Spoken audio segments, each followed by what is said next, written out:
Thank you to the Sugar Bowl and everyone that has a part of putting this wonderful event and game together. I want to especially thank CEO Jeff Hundley, President Walter Becker, and President-elect Dottie Reese for hosting us. I want to thank the city of New Orleans for the great welcome yesterday as we arrived here and the hospitality they're providing over the next few days. And so we're excited to be here. It's great to have all of our players here and our coaching staff, so we want the media to be able to get a chance to know our team, and after this we'll get back to work. So with that, I'll open up for questions. Thank you, Coach. For the media, please identify yourself, your name, and your media outlet. And please raise your hand when you have a question.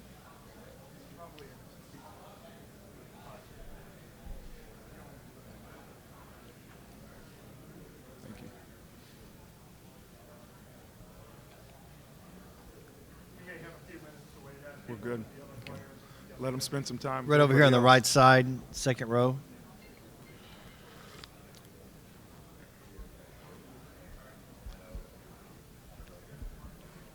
Chris Schumerth with Capital Sports Journalism Program in Indianapolis. I just had a question, Coach, about your use of Anias Williams in the game against IU. He was on the field in a lot of key spots. I'm curious what he maybe brings that's a little bit different from your other two backs. And do you intend for that role to be similar against Georgia? Yeah, I think all of our backs provide different skill sets, and we use them in different ways. And Anias is a guy that has progressed all season long and has really done a great job of earning the trust that we demand from your coaches and players. And, he's a guy that could be in there a lot more. We just got a lot of running backs that are able to help this offense be productive. And so I see him continuing to elevate his role, continuing to be a big part of what we're doing offensively, and look forward to seeing what he does on Wednesday. Please raise your hand if you have a question. We'll get a mic to you.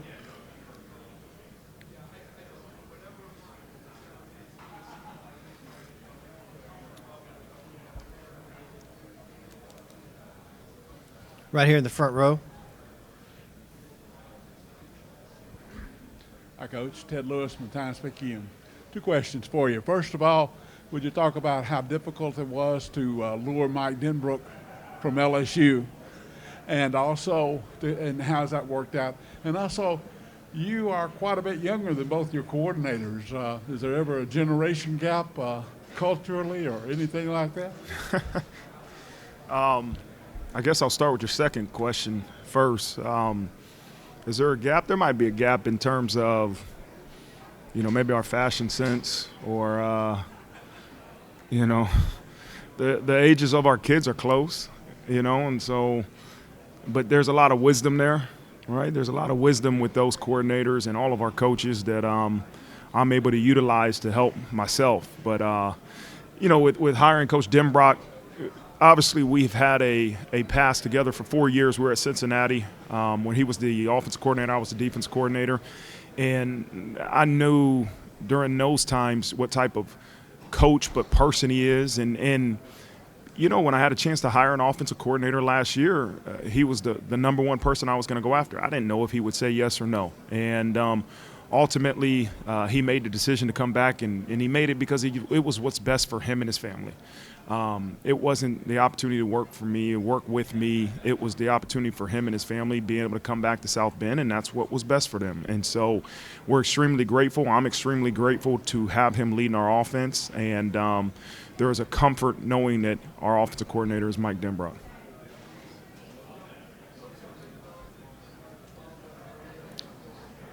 Please raise your hand if you have a question.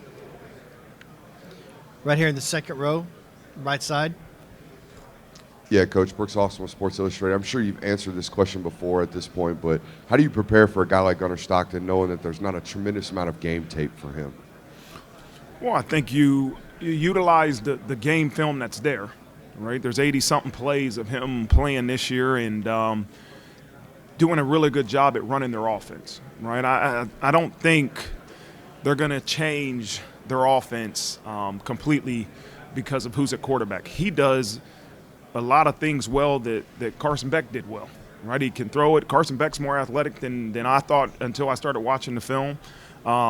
He can do a lot of really good things, and he makes great decisions in those 86 plays that we watch. And so I don't assume it's going to be that much different, but it's also a game of adjustments, right? We have to be able to see what they're trying to do in their plan of attack versus our defense and be able to adjust. And that's what, the game of football has been all year.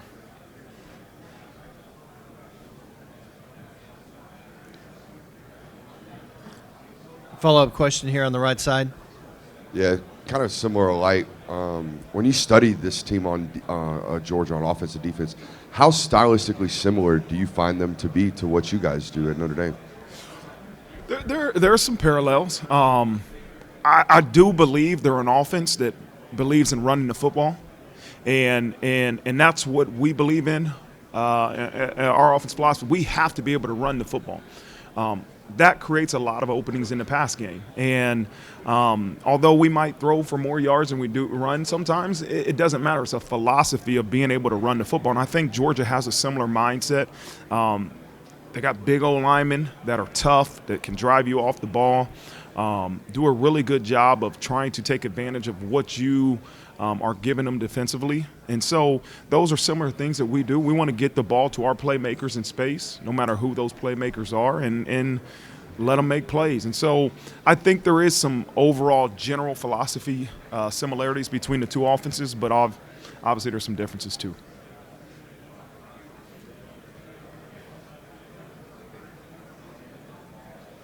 Right here in the front row, left side. I got another one there for you. Coach, I think yesterday was James Franklin talked about the need for a commissioner-type person to lead college football.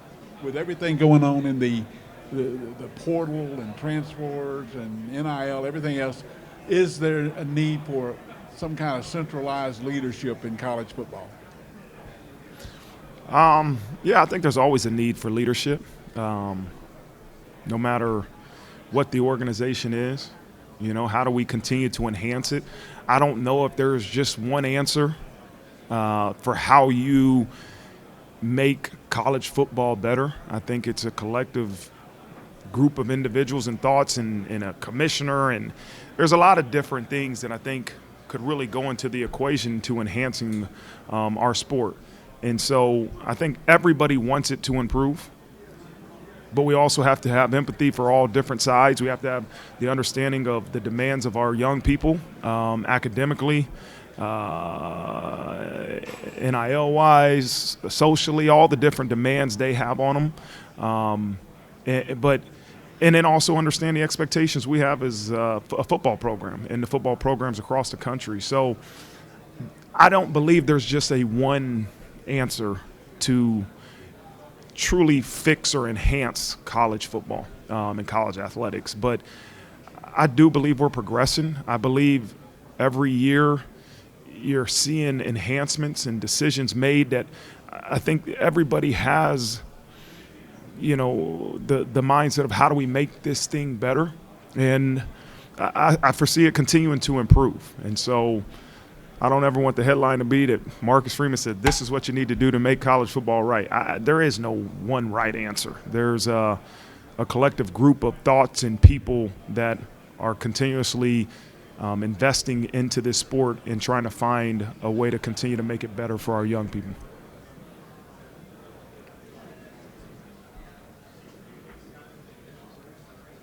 Please raise your hand if you have a question.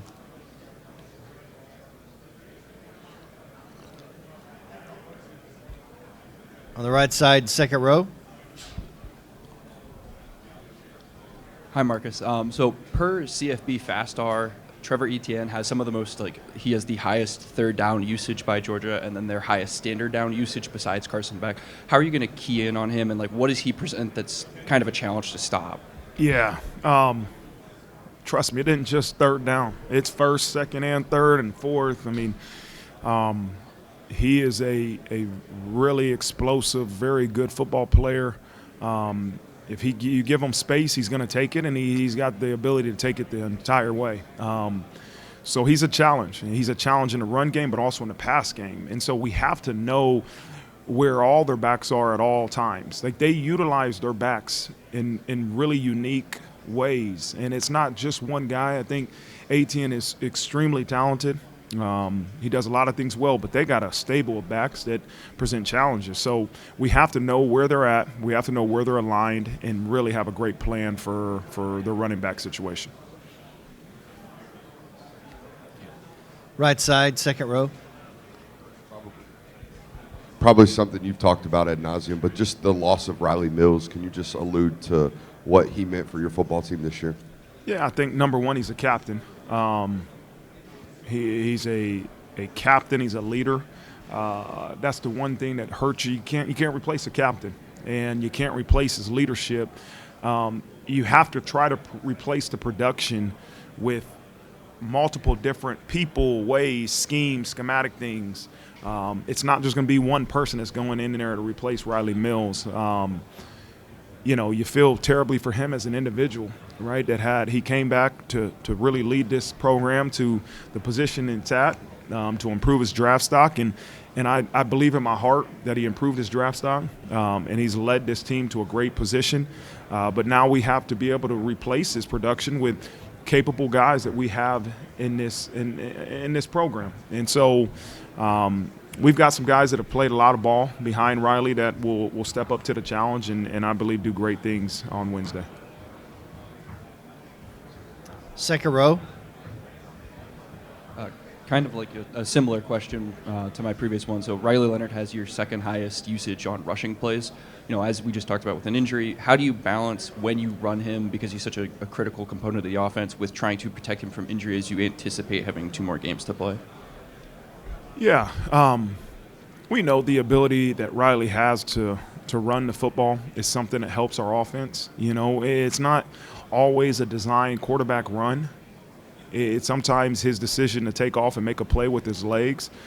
As the head coach, you hate to see your quarterback get hit, but it's a part of the game, and it's what makes him unique and special and productive for our offense. So I don't want to take that away from him. We have to utilize what he does well, but also understand that he's our quarterback and we got to protect him. So I think there's a fine line of how much he runs versus how much we design QB runs versus, hey, stay in the pocket and throw the ball.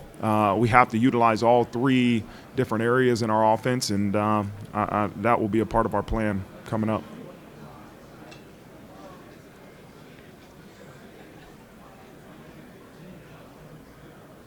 All right, right here, right side, second row. Yeah, Coach, kind of more of a general broad question. When you look at Georgia offensively and defensively, what do you think their identity is on both sides of the ball? You can tell they're a physical, aggressive, attacking mindset. They're big on the offensive line. They run the ball. They got some good backs. And, again, they can throw the ball too, right? They got some skill that presents challenges. Defensively, again, they're big. They're big up front.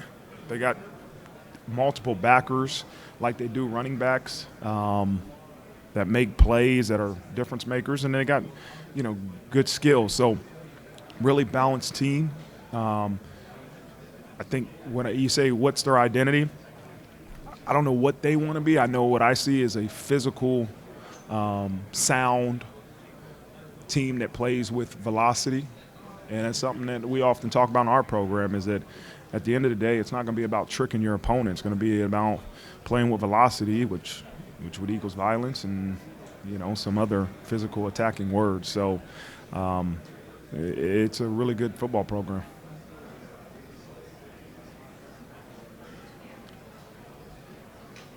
Left side, front row.